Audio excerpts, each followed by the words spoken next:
Hi, everybody. I'm Bill Cardiff. Before we get started, thank you for joining us. This is a webinar with information on Best Day Adventure, Ayala Tours, upcoming Realm of the Polar Bear expedition to the Arctic in collaboration with HX, also formerly known as Hurtigruten Expeditions. So before we get started, if you have any questions, put them in the chat. We'll answer them at the end. We don't see you in this webinar, but you're live, I was told. So we're going to kick off things with an introduction first with Chris Canavan. He is my business development manager. He'll tell you what his region is, but he's basically my liaison to all things Hurtigruten or /HX. He's my direct contact and helps me get the ball rolling for anything and everything that I need. Chris, say hello. Hello, everybody, and welcome. Delighted to be here tonight with one of our biggest supporters. Bill has done this many times. He's an expert. He's somebody that, we have mutual trust with. So congratulations for attending this webinar. We hope you'll be inspired. We have the great good fortune to have Alex with us tonight and his amazing expertise on all things polar bear. So sit back, relax, and I'll chat with you at the end if there's need for Q&A, and that's when I'll chime in. I'll give it back to Bill to introduce Alex. Thanks, Chris. Let me tell you a little bit about the Best Day Adventure side of it before I turn it over to Chris. Our tour is slated for July of 2025. We currently have a $150 early bird discount that we are extending until the end of this month. For attending this webinar, we are adding an additional $50 discount to you if you sign up for the trip before the end of this month. So just keep that in mind. I will put the website with all the information in the chat. And of course, I'm always available to answer questions for the tour itself. So let's get on to the nitty gritty. Let's see what you wanted to see. Ladies and gentlemen, Alex McNeil is the inaugural Chief Expedition Officer, CXO, at Hurtigruten Expeditions, with over 15 years of experience in expedition travel and polar exploration. He leads Hurtigruten's global product development and destination strategy focused on delivering exceptional guest experiences and meaningful connections with remote communities. I'm going to jump off his bio here to tell you that exceptional guest experiences is it. I have traveled with Hurtigruten several times already, and that is the norm. And we're not talking about like big cruise ships where you've got the staff that come from all over the world that take care of you for their lives.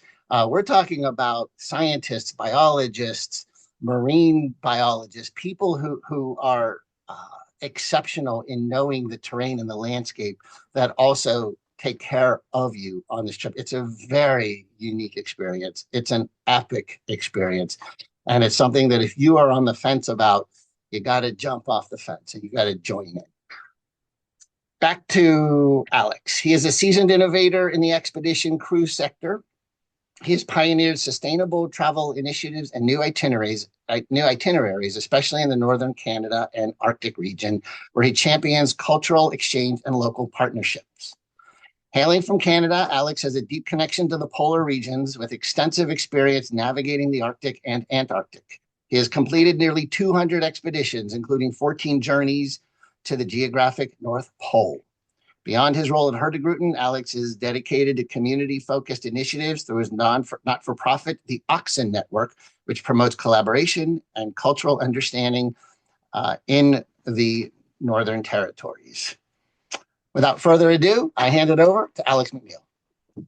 Wonderful. Thanks, Bill. Thanks, Chris. I'm going to try and share my screen, and Bill, you can tell me if it works here. Looking good. Okie dokie. Let's kick it off. So I'm actually calling in today from Nuuk, Greenland, the capital of Greenland. It's a very exciting time. I arrived last Thursday on the inaugural flight and celebrated the opening of the new airport here in Nuuk, the new international airport. And it's just been a pleasure to be here. We're the only expedition company to have a partnership with Air Greenland, the national carrier. We've got some fantastic programs that we've developed. We're not here to talk about Greenland today, but that's where I am. Thrilled to be here and thrilled to be calling in the late hours of the evening to chat to you guys about another amazing place, which is Svalbard. So let's dive into it. I think enough's been said about me.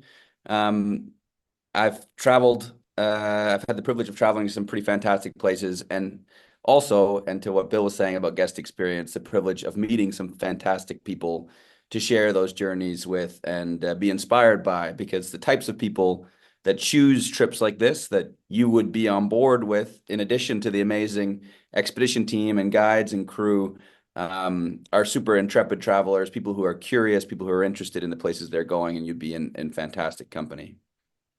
Here's a little bit about my mandate in the company. So I'm in charge of designing the products that our guests get to enjoy. I'm in charge of working with local partners. We have a small team here in Greenland, for example. Also, as a company with a strong Norwegian heritage, we've got a very deep connection to Svalbard, which I'll tell you about. The job title Chief Expedition Officer is not one you hear every day. It's one that I really enjoy, and I'll just give you a quick anecdote. A few weeks ago, I was on a flight from Munich to Vancouver, and the mindset of a chief expedition officer is to always be alert to what's going on around you. And while I was on this flight, you can see the route here, we passed over some areas that I've traveled to on the ground, sailing into these fjords, and I was glued to the windows. I had my binoculars out, I had my phone out, I was taking pictures. And in the areas where it was clear, I was literally annotating the pictures, referencing them against maps so I could go back and look at new opportunities for places to visit. So it's a really stimulating role, and this is an example of the kind of weird and wonderful things that I get to do. This actually wasn't even a work trip. This was me going over. Actually, Bill, that was on my way to meet you on Nansen when we sailed from Vancouver to Seattle. Yeah. A quick segment about who we are as a company, because that's going to feed into some of the themes I talk about later. We've been doing this since 1896. Actually, our inaugural trip in that year was to Svalbard. So we've had a presence in northern Norway and Svalbard ever since then. And this is meaningful when you're choosing a company to travel with to the ends of the earth. People who understand the destination, who understand what's involved, and can make sure all the considerations are made to amplify your experience. We're a company that is catered towards curious travelers. Our ships are very comfortable, they're well appointed, but we go above and beyond in satisfying your curiosity and getting you out into the wilderness and helping you understand it through our science and education programs, and through your own firsthand experience. And we're also the leaders in mindful adventure. And this comes back to our industry-leading sustainability strategy, which gives you the peace of mind that you're traveling to these fantastic places and leaving a positive impact, both on the environmental side, but also on the community side by investing in developing communities in really remote and compelling places. I like to start by doing a little bit of storytelling, which will illuminate some of my background, but also give you some insight into the company's strategy and heritage. And in this case, it finishes on the destination itself, which will lead in to some in-depth details and insights for you to enjoy about the prospective adventure that you could have with Bill in Svalbard. So the first starting point is in the top left there. That is a gentleman called Roald Amundsen. He's very closely associated with our heritage. Him and the others there, Fridtjof Nansen and Otto Sverdrup, were intrepid Norwegian explorers that came of age at the same era that our company was being formed, so in the late 1800s, early 1900s. And the picture in the middle there is of a shipwreck of one of Amundsen's ships, the Maud.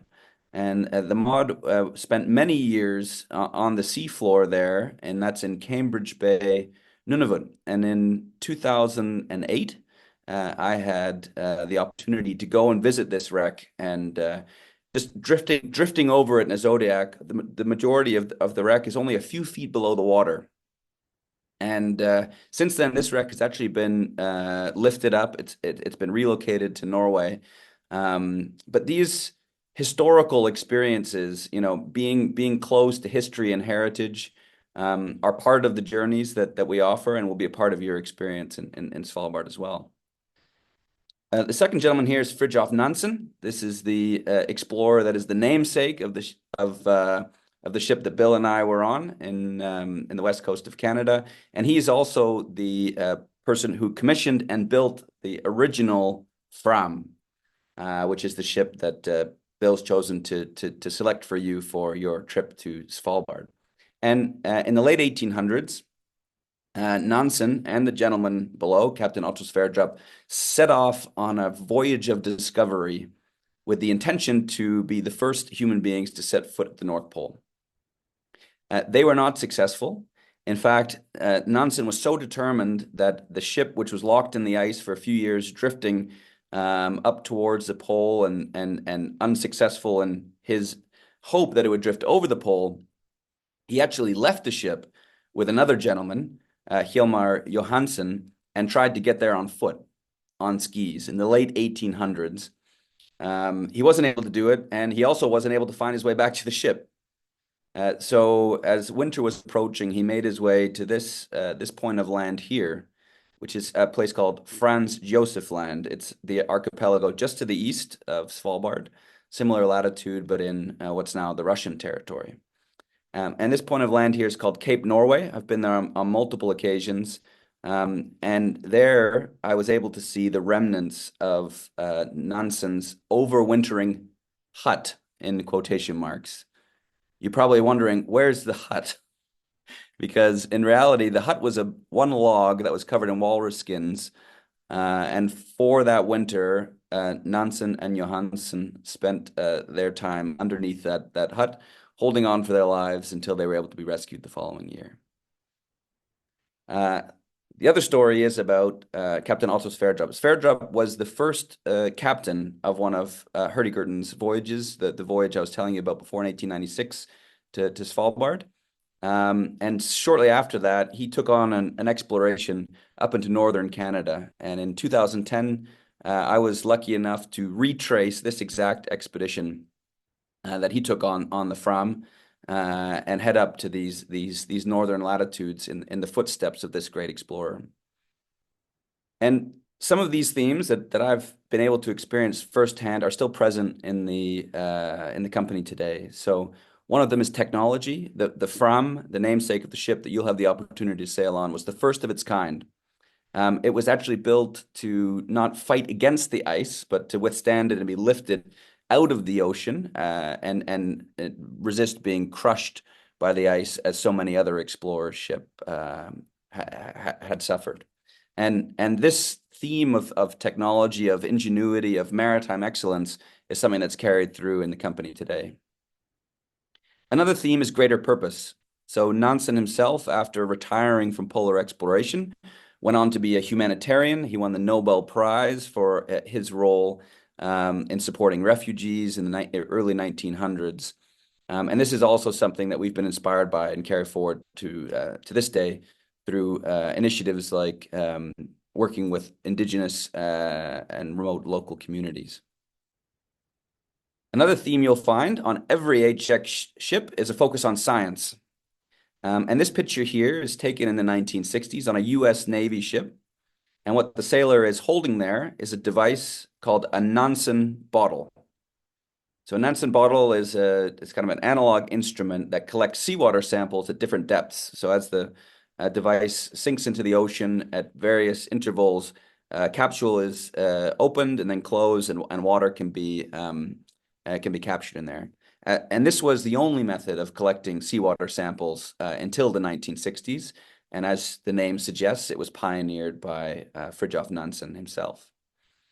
And so Nansen's innovation, Nansen's focus on science is something that has continued to inspire us and something that you'll be able to interact with firsthand. Most of our science centers will have specimens of equipment like this.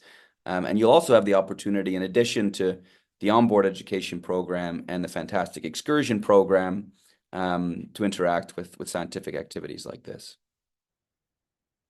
Local integration, super important. This is actually a picture from Amundsen's first trip through the Northwest Passage.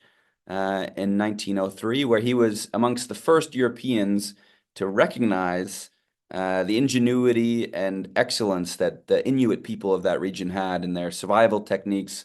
And this is one of the things that contributed to his success, whereas so many before him and many after him were unsuccessful because of the kind of European mindset of superiority. So through to the present day, me being in Nuuk, one of my colleagues, Lali, is Greenlandic. She's based in Nuuk. We're the only company of our size to have invested in local leaders like her. And it's one of the things in regions like Greenland or Arctic Canada or even Svalbard in northern Norway that distinguishes us today. These golden explorers had a lot of grit, had a lot of determination, perseverance, and kind of tenacity, not only in the context of survival, which these explorers were largely exposed to, but in the context of making sure that you get the best out of your journey. We recognize that many people will only have the chance or only make the decision to travel to these areas once. So we carry forward this attitude of grit to make sure that we do everything that we can to make sure your trip is as good as it could possibly be. The last theme I'll touch on before I move into the nitty-gritty details of the modern destination and the trip that you'll be on is around identity. So the three gentlemen on the left were all Norwegian explorers in the late 18 and early 1900s. But at that time, Norway wasn't an independent country. It was a territory of Denmark. And it wasn't until 1905, largely through the international notoriety that their accomplishments led to, that Norway became its own country. And as Bill alluded to, and as you'll probably hear, we're on our own journey of identity. We recently became HX and are transitioning from our sister brand, our long affiliation and proud affiliation with our sister brand, Hurtigruten, into a more distinguished and more appropriate identity. And even just a few days ago, we announced a major reinvestment in the company from some of our existing investors and new investors towards our future journey as an independent company. And this ties us back appropriately to the destination itself. So Svalbard is a territory that is under the administration of Norway. It's a territory that is enshrined, its purpose and its function is enshrined in a treaty that was signed in 1920 in Paris, France, which granted all of the signatory nations, which is now a few dozen, the opportunity to travel to and experience and establish businesses and visit without any restriction this fantastic archipelago. And this makes it particularly unique because very few areas in the world are protected and governed by such a treaty. The Antarctic actually being one of the few others. So that's a little story about my heritage, my kind of shadowing of these great Norwegian explorers, and I think leads us nicely through to the present day, where all of these elements are going to be a major part of your experience traveling with HX.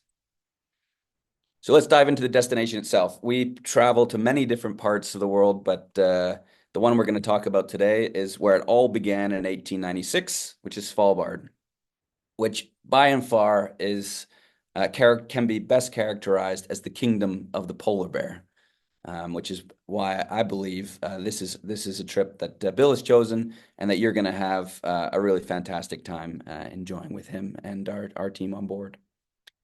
So I've touched on this. I'm not going to go through it in much greater detail, but the heritage of this destination and our company's affiliation with it is really meaningful. There has been a long human history. This is one of the sites that you may have the opportunity to visit in southern Spitsbergen, because the earliest humans to interact with the destination were actually whalers and sealers and hunters that came to the destination. And because of the climate, the cold climate, and because of the dryness of the atmosphere, you still can see many of these buildings today and interact with them. There's also a very proud history of exploration. This is one of just a few busts of Roald Amundsen, the explorer himself. This is in a place called New Alesund, which is a scientific community on the northwestern shores of Spitsbergen.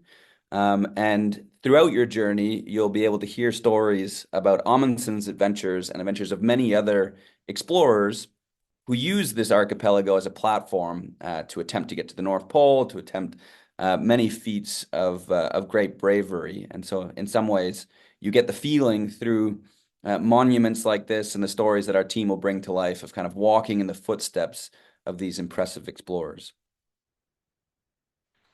In more recent times, into the 1900s and right through until the 1970s, and still in a small way to this day, another way that humans have interacted with this destination is through mining.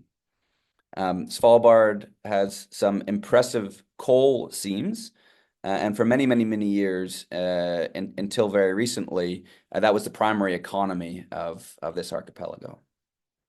Now, the primary economy, if you could guess it, is, yes, tourism, sustainable and environmentally focused tourism. So, in the main community of Longyearbyen, the capital city, which is where this picture is taken in front of the grocery store there, you can still see a lot of the remnants of that proud mining heritage that characterized a lot of the human relationship with Svalbard itself.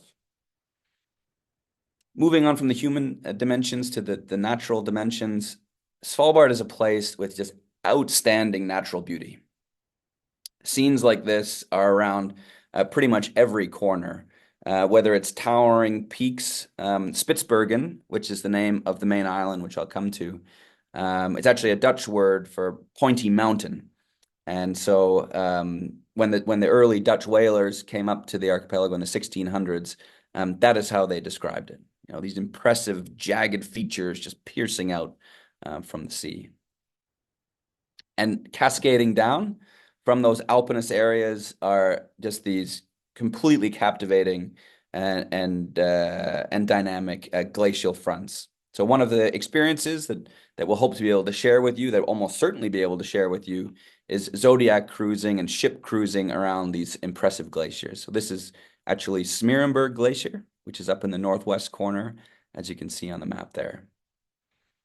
And this is a place called 14th of July Glacier.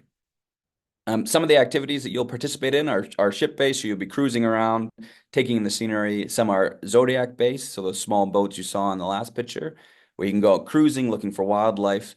But we also have an extensive program related to actually going on shore, going on hikes, going to look at wildlife from shore, going to experience historical sites like some of the ones I've shown you.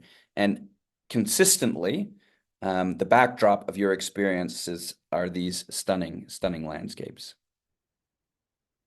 Your trip will be in July, so this is a very well-chosen time of year because you get this fantastic balance between what's really quite a temperate environment for those who live. I know that many of you on this call might be based in the northeastern United States and are used to colder temperatures, but July is a very comfortable time of year to be heading to Svalbard. So while you will need some warmer clothes, don't be surprised to be out on excursions and find yourself pulling off layers as you're going off on hikes or wandering around and kind of taking in the rich sun and kind of vibrant summer period that you've chosen to travel in.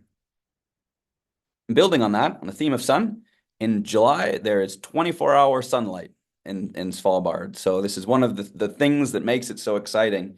Is that, you know, there's few places in the world, this is well above the Arctic Circle, there are few places in the world that you can experience 24-hour sunlight, and Svalbard is probably one of the most fantastic places to have that experience. And this kind of abundance of life, you know, everything's blooming, all of the animals are coming to feed and grow themselves for the less plentiful winter months, and July is kind of the peak time for that.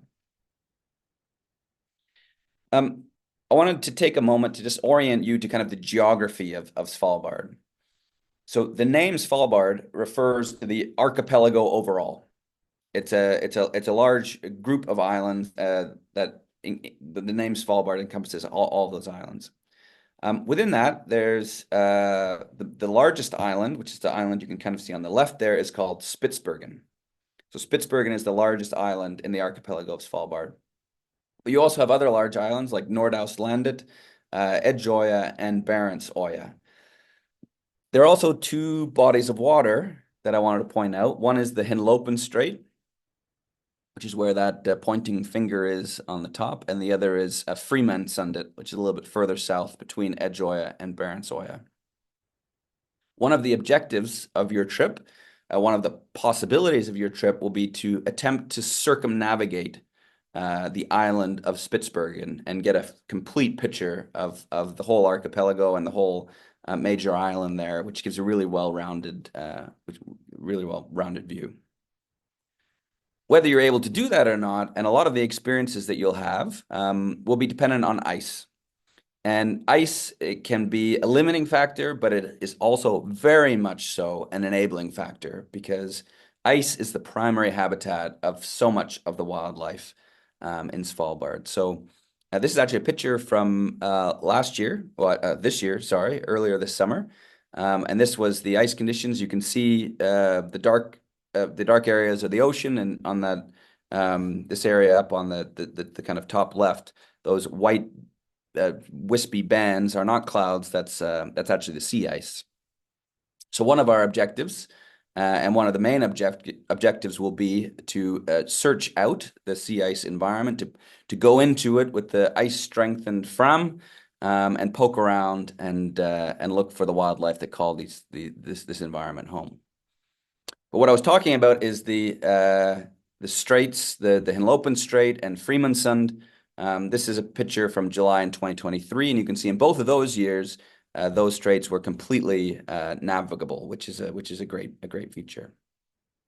If you go a little bit further back, this is July 2021, and in this case, there is some ice at the top end of the Hinlopen Strait. So this will be part of the conversation.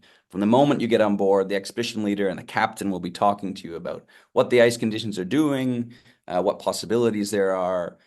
So please keep this in mind for your trip, that the sea ice is very much a present factor that's not usually something that is on the front of mind for people going on a voyage of discovery like this.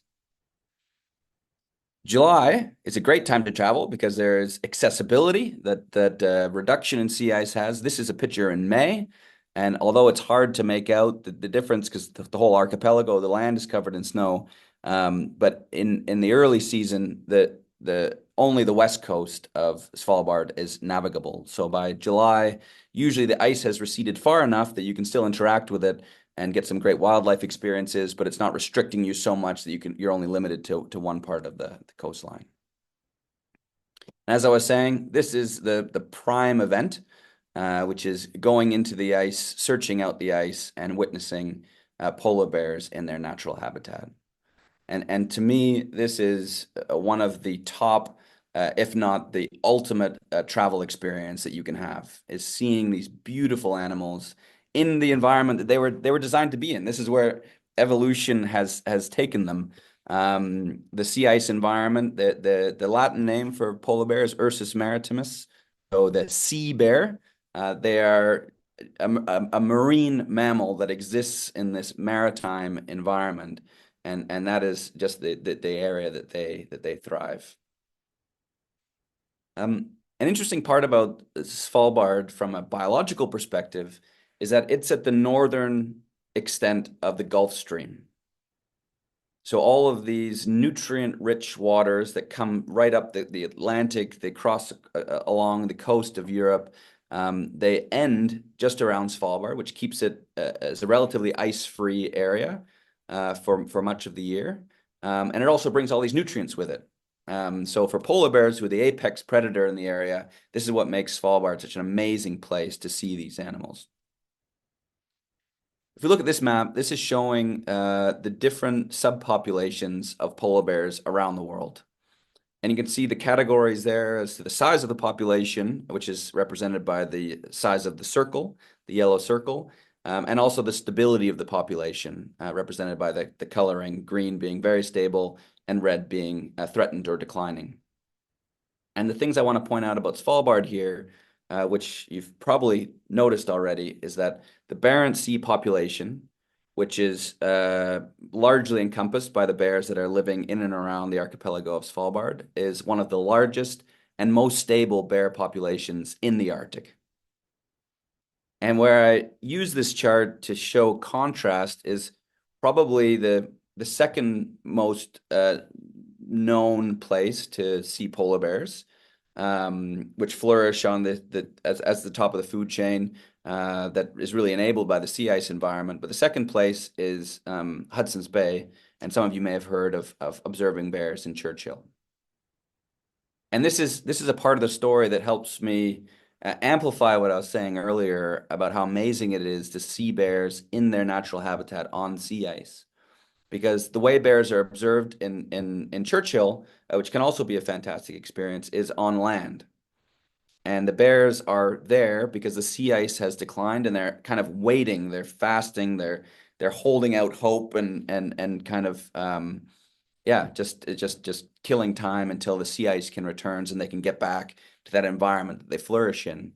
So by choosing to join Bill and choosing to sail on an HX adventure and choosing to go to Svalbard, you're going to see the bears in their pristine environment where they're completely thriving, they're completely at peace and just going about their business. They're raising their young, they're hunting, they're interacting with one another, and these are some of the behaviors that I'm confident you'll be able to enjoy if you join us on board Fram in Svalbard.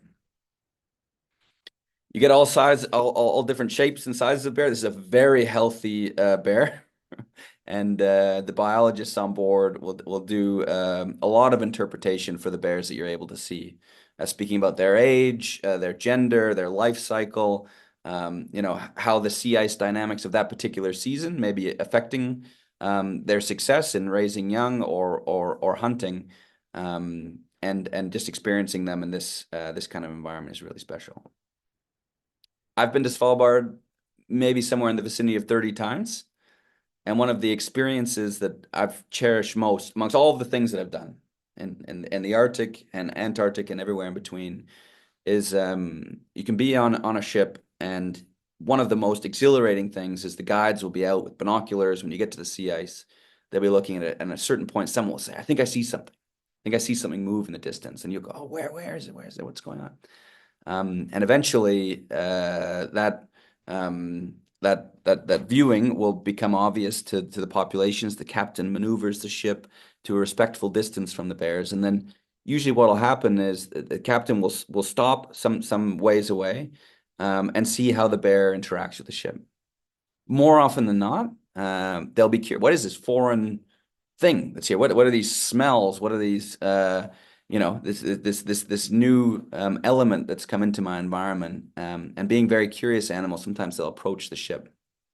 And I've had times where you've just spent hours in the presence of one, sometimes two or three bears, and they're just going about their business, existing in their natural habitat, and you get the honor and the privilege to just be there with them, staring into their eyes, hearing their footsteps, listening to their deep grunts and breathing, and just reveling in how majestic they are. Is another great picture. In addition to seeing them on shore, also some of them will come on land as the season progresses. And in July, it's kind of a transitional period where you'll still have great opportunities in both sides. Like if you go to Svalbard in September, where the ice has receded even further, you'll probably be seeing more bears on land than on shore, than on ice. But in July, it's a great time where you have a balance between the two. Polar bears aren't the only species that you can see in Svalbard. There's a lot of other wildlife. I've really enjoyed interactions with whales. Actually, Svalbard's the only place I've ever seen a blue whale, which is the largest whale in the world. There's also an endemic species of reindeer that you'll almost certainly be able to experience in Svalbard. There's the majestic Arctic fox, there's seals, there's walrus. It's a real wildlife hotspot all around. Another wildlife experience that many people don't think of, I certainly didn't think of before I started traveling to the Arctic, is visiting bird cliffs. And this is a place called Alcafillet, which is in the Hinlopen Strait. And it is just like absolutely overwhelming. You go out in the boat, you can actually see one of the zodiacs there, kind of dwarfed by these cliff faces, and you're there, and it's just like the sound and the commotion and the abundance of wildlife is something that really takes you back and is an unexpected moving experience that I hope you'll get to enjoy. Chris, I wanna pipe in right there because I remember when I went on this journey last time and I thought, hey, we're gonna go see birds. Who wants to see birds? There's birds. It's just birds. But I have to tell you, it was arguably the peak experience, aside from seeing the polar bears. The the the, the nesting, the ecological environment, the abundance, the lifestyle, the interactions, everything about these birds and so many different species of birds was absolutely remarkable. It turned some people into my group into ornithologists. Not me. I was just like awed by it. But you're right, folks. What Alex says, don't underestimate the power of the bird when you come to these cliffs and you go into these little crevices and see these absolutely untouched, thriving colonies of various kinds of birds. Absolutely interesting. Yeah. And just when you think it's all about the birds, you'll find a sneaky fox lingering around trying to get into the nest. You'll see a polar bear at the bottom of the cliff also scavenging. So these are real hotbeds of activity and something that a lot of people don't expect or anticipate. Here's an example of another incredible wildlife experience. This is likely at Pool Pinton or Worsley Nesset. There's a few different sites that we can visit to go and see walrus. And this is another thing, you're there and these walrus are grunting and interacting with each other. And there's the musky odor. It's just like walking into a wildlife documentary, and you're there, just 10, sorry, 20, 30 meters away from these animals, just completely existing as most people have only imagined them on screen. It's like the words on a page jumping off and whispering in your ear. They're just right there, and that's fantastic too. Your platform would be the MS Fram. It's a beautiful ship. First time I was on board was in 2010. And I think the best way to think about the ship is kind of as your expedition base camp. This is where all of your adventures begin and end. It's where you join with your fellow passengers and the team to reflect on all the great things you've seen and experienced in a given day. It's a super comfortable and super capable vessel that's perfectly designed for this environment and to make sure you get the most out of your experience. A few other side pieces before we come to an end here and invite questions is part of your journey will be enabled by Scandinavian Airways. They're a partner of ours, and we consider your experience not only as the shipboard period, but we make sure we work with partners like SAS to streamline your journey from beginning to end. So when you arrive in Oslo, you'll be flown up to Longyearbyen, where you'll have an overnight at one of the hotels there, and you'll have your journey and you'll fly back. And one of the reasons I mention this is that other companies consider this as an afterthought, and you end up having to wake up at 2 o'clock in the morning and get on a plane, or you arrive and you don't have enough time to see Longyearbyen. We consider all of these details very closely. Chris, I see you've got your hand up.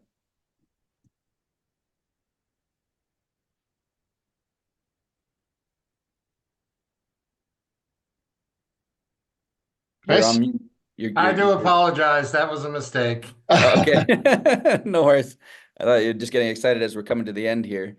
I wanted to give a few tips and tricks here because it's maybe not every day that partners like Bill take it upon themselves to invite me to speak to prospective guests. And so, having spent so much time in the Arctic and around Svalbard, I wanted to give you a few insights to help you make the most of your journey. The first is I strongly recommend you invest in a pair of binoculars.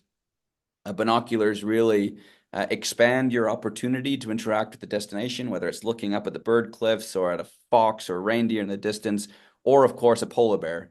I mean, the distance the difference a good pair of binoculars can make is to your experience is really meaningful. So if you're going to be spending this much money on a trip, spend a few $100s to get a good pair of binoculars. The magnification that I recommend is 10 by 42 is a really good magnification. Don't go for the cheapest ones. You don't have to spend thousands of dollars, although you're welcome to if you want. But something a few $100s range, you can usually get a really good pair of binoculars that help. But we do have some that are available on the ship that you can borrow. But it's always nice to have your own to share with your travel companion and use when you're out and about. Another tip and trick I'd give you is to invest in a good guidebook. There's plenty of titles, some of which are here that can help you reference, what was that species we saw? What was that place we went to? These are usually pretty concise. They're not, massive textbooks, and you can bring them along with you, and it'll help you make the most of understanding the various aspects of what you're seeing. Some of these are the ones that I really like, are in limited circulation, and there's a great website called ABE Books, which you can buy used or secondhand books, and you get a good price, and also can get some great titles that are not easy to get elsewhere. Another tip would be to get a good pair of sunglasses, because you're going to a place with 24-hour sunlight, and many of you might not be familiar with snow blindness.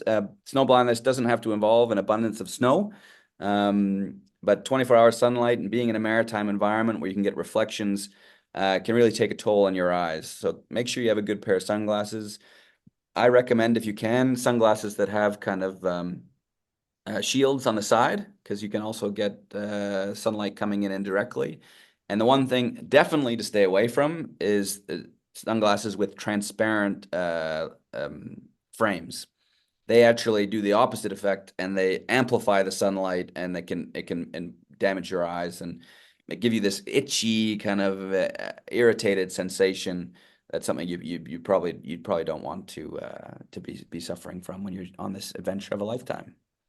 So those are a few tips and tricks. Those are a few insights into the destination, a little bit about our heritage. I hope you found this journey interesting. It's been great to share some insights with you, and I'm just super excited for this opportunity that you have to join Bill and HX up in Svalbard. Thanks, Alex. I'm going to throw some questions at you myself, just to cover a couple more bases. And then, folks, you can put any questions that you have into the chat, and I'll get to them shortly. Alex, can you describe a little bit what it is like to transfer from the boat onto the Zodiacs, and on the Zodiacs onto land? Yes, very good question. So we have a fleet of these Zodiacs that kind of are the bridge between the ship itself and the interacting with the destination in various ways. So when you get on board, you'll be assigned into Zodiac groups, and that'll help sequence the disembarkation on a ship the size of Fram. We get people off really fast, and it's not difficult to get in and out of these boats. There's a really stable platform. There's a crew and expedition team members that are there to support you, and you essentially step from the platform onto the side of the Zodiac, onto a step, and then you find a seat. There's usually about 10 guests and one driver to a Zodiac. And then you're sitting down, you're enjoying it. If you want to stop and take a picture, you can always ask the driver. When you do get to shore for excursions, what you'll generally do is you'll slide forward towards the front, you'll swing your legs around, and then put your feet in shallow water, and then walk up the beach and begin your adventures on land. We do lend you boots. They're usually high quality neoprene boots that go just up to just below the knee. So you don't have to bring those. They're included in your experience. And that helps you stay dry on that one little step into the water. Getting back into the boat, it's kind of the reverse. You come put your butt up on the side of the pontoon, swing your legs over. Sometimes there can be a step there to help you, and it's super easy to get in and out. And the other thing, we cater for all interests and abilities. So don't for a moment have any doubt in yourself. I've seen people of all ages, of all levels of experience, just thrive in these environments, and that's what our team is there for, to be with you every step of the way. I will say, from a stressful standpoint, that this kind of tour is easier than taking a tour of Europe, where you do a lot of walking and you're on cobblestones and you got to go up some hills. This couldn't be easier. Anything that is of challenge, there is assistance. The rest of the time, you're either sitting on a boat or you're walking on fairly easy terrain. And you're accompanied by a guide and spotters who are looking out for anything that might pose a danger and are there to just take care of you the whole time. Right, Okay. Alex? That was your first question. It seemed like you might have a few others in the chamber. Yeah, we do. I have one more, and then I'm going to hit the group's questions. I'm sure somebody's going to wonder if it's 24 hours of daylight, how do you get to sleep at night, Alex? Yeah, luckily the ships are built for that, so we have kind of blackout curtains, and you may want to bring a pair of sleeping whatever it is, blinders. Although the cabins can achieve really a great darkness, so you'll be cocooned in your room, and when you're ready to get up, you'll open the blinds, and it'll guaranteed be nice and bright and vibrant for you. But yeah, you shouldn't have any trouble sleeping on board the ship. If you try and fall asleep on an excursion, which I don't recommend, then you'll have a different issue. But there's so much going on, you're not going to be yawning on the shore excursions. All right, so here's a couple of the questions. How many passengers are on the Fram? So in Svalbard, we generally max out at 200. So you can anticipate to be on board with somewhere between 100 and 200 fellow adventurers. And again, I've found that the other people who you meet along the way are a big part of what's so stimulating about these journeys. And the public spaces on board Fram are very conducive to getting to know people and sharing time with the people who will also be in your group. So it's a very intimate experience when you consider, again, mainstream cruising, kind of like you were saying in the beginning, Bill. This isn't a ship with thousands of people. You'll probably know and have interacted with almost everybody and make some really meaningful connections and have shared some great experiences together. Yes, and I'll just pipe in too. You're not disembarking those 100 or 200 people off the ship at one time either. The whole group is divided into subgroups. We're given fun group names. Correct me if I'm wrong, Alex. Yeah. And then in a rotating system, at each stop, the groups are called and they're disembarked by group number. So there's a limited number of people who are on land at a certain time. That's to help preserve the landscape, as well as to keep everything flowing. And everybody has a turn to be first, second, and third throughout the journey of who gets to go on the first boat, second boat, third boat, and so forth and so on. So there's a process, and it's not a rushed, nor is it a congested process. Yeah, and it's very streamlined and efficient, and we aim to get you off the ship at least twice a day. So you have plenty of scope for adventure and exploration. The only on a trip of your duration, the only time where you might stay on the ship and sacrifice one of those excursions, and I hesitate to say sacrifice because it's actually the opposite, is when you go searching for bears in the sea ice. So you'll go up north of the archipelago, depending on the ice conditions next year, and you might spend an afternoon with the specific objective of looking for bears, which is a really fun part of the experience. Alex, I always get the sense when you talk about, in search of bears, or when you see the bears, we might alter course. This is kind of like an Arctic safari, isn't it? Yeah, definitely. Okay. Yeah, you've got your guides, you've got your people spotting wildlife, people there to interpret it for you. And yeah, another question that people ask, while nothing's guaranteed, this is where I thought you were going, Bill, but you pivoted. It said nothing's guaranteed. I've never been on or heard of an expedition to Svalbard where people don't see bears. The quality of interactions can vary. Sometimes they're like right there and like sniffing the ship's hull. Sometimes they're 50, 100 meters off. But if you have a good pair of binoculars, in all probability, you're gonna have some really special experiences, which is why you've chosen this route. Yeah, and I can say firsthand, the last time I went to Svalbard, we had incredible sightings. Some of those photos are actually on our little rotating wheel of photos on our information page of the website, folks. So if you have a chance, go over to the website to get more about information about the trip, and you can see some of the photos that I took from my previous trip. Someone else asks about the ship. Is there Wi-Fi on board? Yes, there is Wi-Fi. We were one of the first companies to set up a Starlink system. Sometimes the signal can be interrupted when you're deep inside fjords and there's kind of high mountains on either side. But I mean, I remember the days, when I started in the mid 2000s, there was really no connectivity on board. So every time I go on board our ships now, I'm always taken aback by how strong the connection is. So if you do need to stay in touch with folks and stay connected, there's usually more than enough signal for that. But I can assure you, you'll be very much distracted and focused on what's going on off the ship. And so it's a good balance between being connected, but also being immersed in this glorious wilderness destination. That's a great way to put it. Someone wants to know when we're in Longyearbyen or somewhere on land, will we get an opportunity to see the seed vault?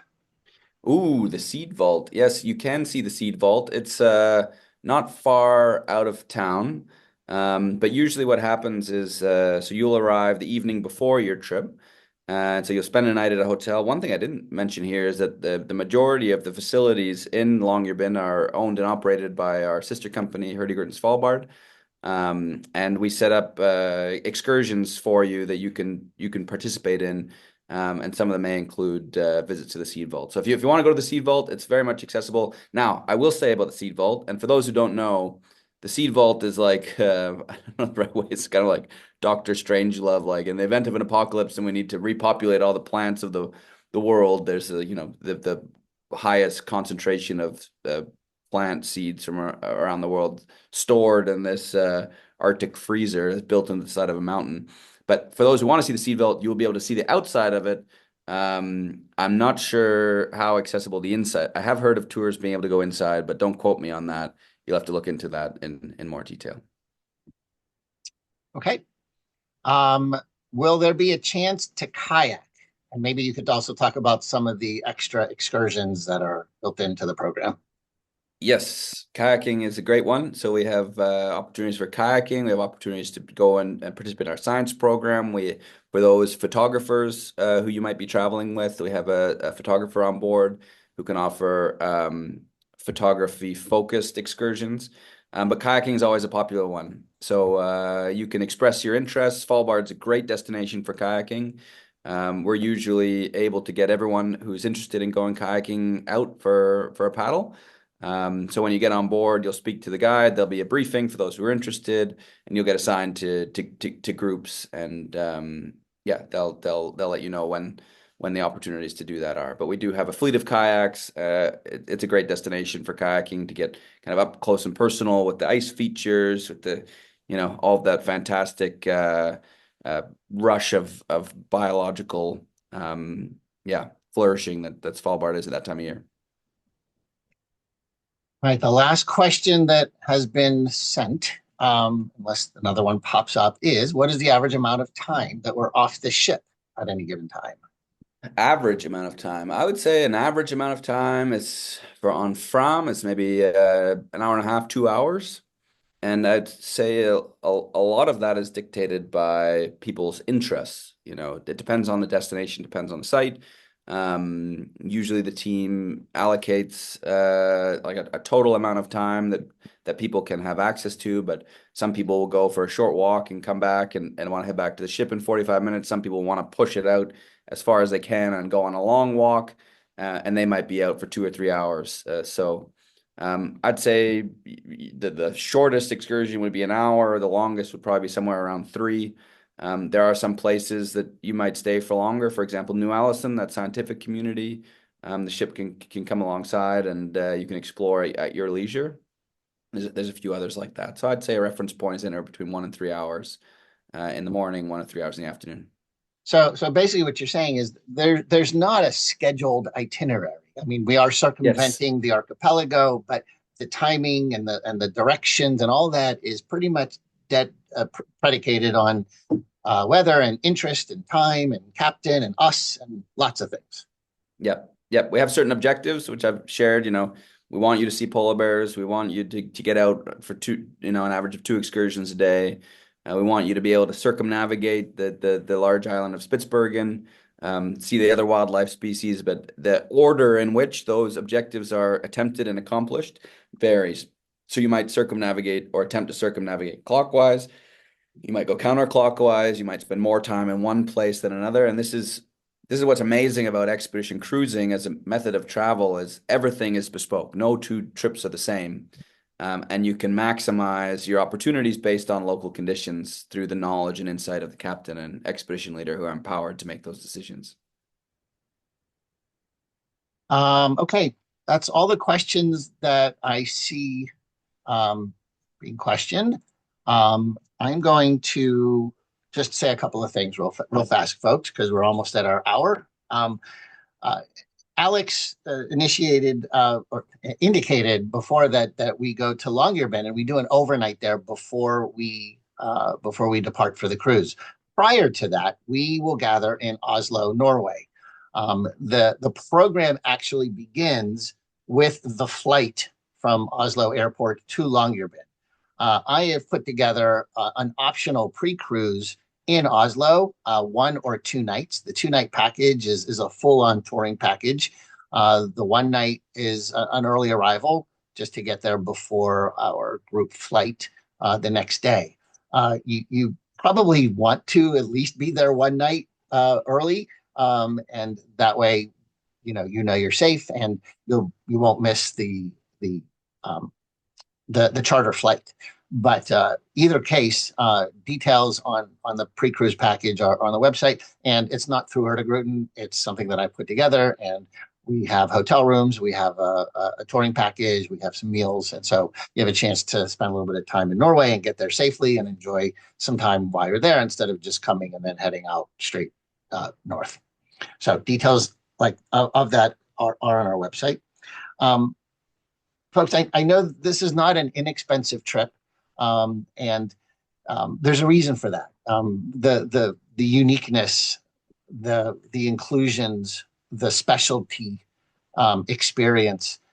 It's like a fine piece of jewelry. Sometimes you treat yourself to a fine piece of jewelry because it's a one-time investment for a lifetime of enjoyment. This kind of trip is a once in a lifetime, unless you're me. But I do this for a living.